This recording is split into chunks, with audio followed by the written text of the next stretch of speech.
Je suis Ariane Delgrand, je représente l'ONG Essor, dont la mission est d'aider les plus démunis à améliorer durablement leurs conditions de vie dans les pays. Je m'appelle Tony Almeida et je représente l'association Brésil Afofra. Simon Maréchal, je représente l'association Le Partenariat et je suis responsable du pôle Je coopération. m'appelle Salvatore Calvario et je représente l'association Touscan, tourisme, solidarité, coopération, amitié entre les peuples, action-aventure, pas oublier, et puis nature.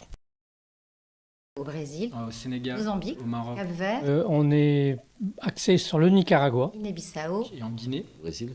Nous démarrons au Congo-Brazzaville. On a démarré des premières interventions en Moldavie.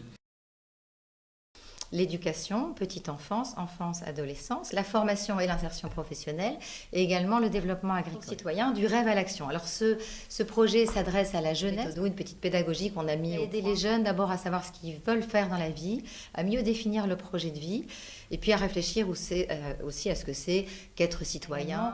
Un gros volet action en formation et insertion professionnelle. Le but, c'est de travailler vraiment en partenariat avec ces entités locales pour être plus proactif et plus adapté à la réalité du marché du travail d'aujourd'hui. Et c'est des actions qui marchent bien et qui répondent vraiment aux aspirations des jeunes de ces pays qui veulent avant tout un travail, bien sûr, comme tous les jeunes du deux monde. projets, donc il y en a un qui s'appelle Soli Brésil, c'est un projet international avec le Minas Gerais, avec Belo Horizonte, et il s'agit des jeunes entre 18 et 25 ans. Et après, on a aussi un autre projet, celui-là beaucoup plus lié à l'artistique, plus professionnel. Donc lié à la production, la création de partenariats, de réseaux, festivals, salles de spectacle, On production. intervient selon deux secteurs. Un premier secteur qui concerne l'accès aux services essentiels.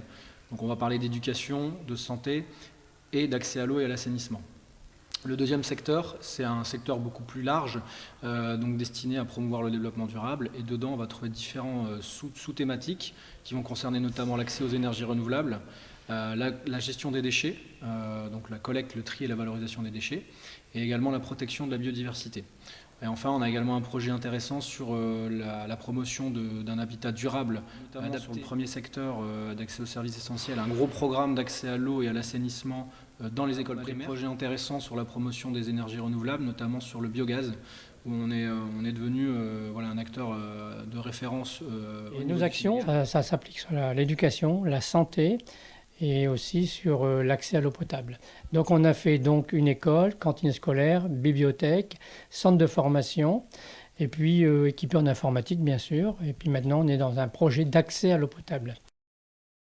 La population, elle souffre moins. Bon, par exemple, les enfants ne meurent plus ou ne meurent pas de cet accès à l'eau potable. On assiste vraiment à des répercussions positives au niveau de l'appropriation des thématiques que l'on met en place, notamment celle de l'accès à l'eau. On voit que ce sont des jeunes qui savent mieux ce qu'ils veulent dans la vie, qui prennent un bon départ, qui vont peut-être plus facilement s'insérer dans une formation professionnelle par la suite, qui vont savoir mieux se relationner avec leur entourage et vraiment prendre un rôle d'acteur citoyen au sein de leur communauté. Là-bas, on a plus une approche novatrice de l'enseignement de l'art, que là, ça permet justement une richesse très particulière de faire revenir des choses très intéressantes au niveau de l'enseignement. Ça a une liaison avec le territoire par l'animation, enrichissent vraiment beaucoup les jeunes, et aussi, comme je disais, dans l'enrichissement par le savoir-faire. On a tout à gagner d'un côté et de l'autre, à échanger nos bonnes pratiques et à partager nos savoir-faire. On apprend beaucoup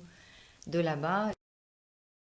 Disons que le projet étant accepté, et comme c'est un projet d'ouverture vers le monde, vers les autres, je pense que ça montre la politique de la région, donc ouverte au monde.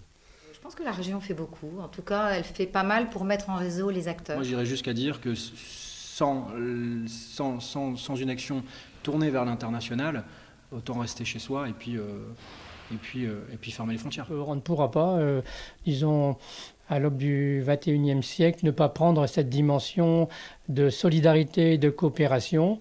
Et nous pensons dans l'association que la solidarité et la coopération sont les vecteurs de l'avenir, beaucoup plus maintenant encore que jamais. Coopération, coopération, coopération. Et nous pensons dans l'association que nous sommes sur la bonne voie